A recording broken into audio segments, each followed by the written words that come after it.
here lies Arthur, the once and future king. So there's this idea that Arthur is going to return to Britain one day, in the eschaton, right?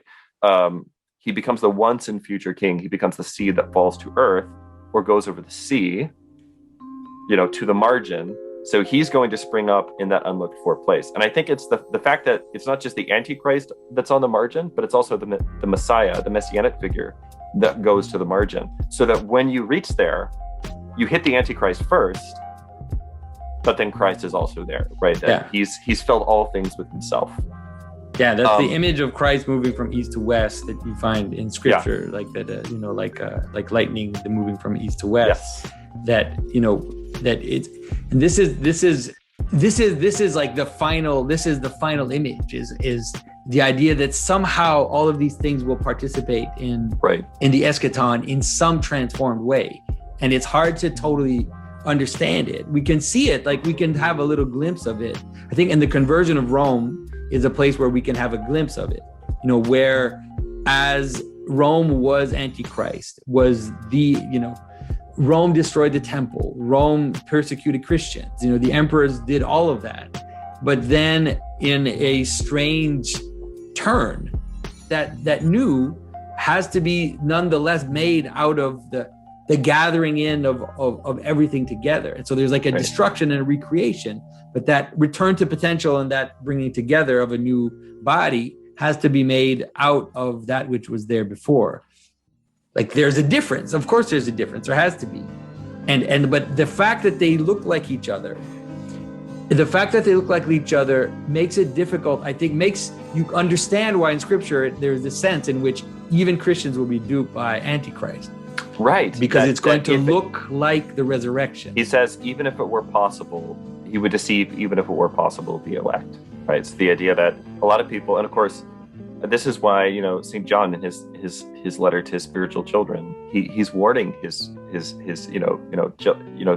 are many antichrists will come into the world. That's what he tells them.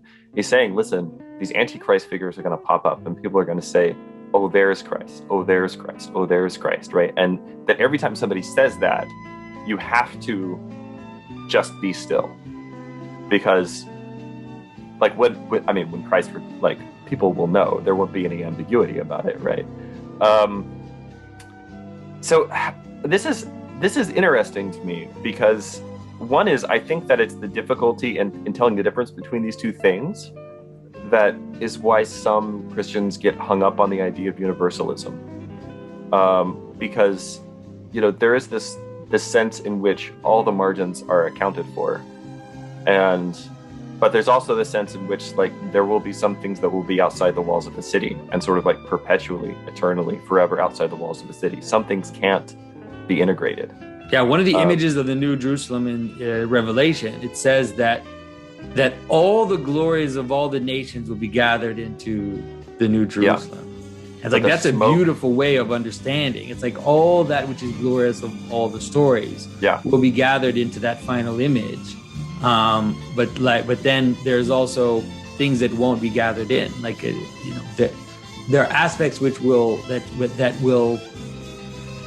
but it's hard to understand it because, so here's another image. It also says that there will be no ocean. Right. No more sea. No more sea. Yeah. So that means that there's no remainder. Yeah.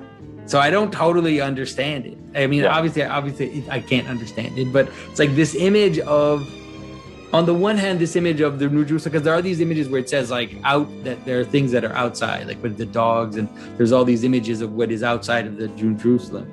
But then there's also this image that there's nothing remaining. Yeah. These two contradictory images are difficult for me to reconcile. That's why Revelation is so difficult to think about. Yeah.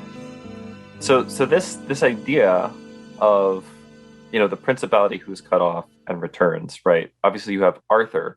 There are stories about the idea that Charlemagne is going to come back. Really? I didn't know. Yeah. I had no idea. Yeah, there are stories about the return of either Charlemagne or Frederick II, the Holy Roman Emperor Frederick II. The idea that, in the final showdown with the enemies of Christianity, right? In other words, that basically the final showdown with Islam, that Charlemagne or Frederick will return to lead the armies of Christians in kind of one final battle.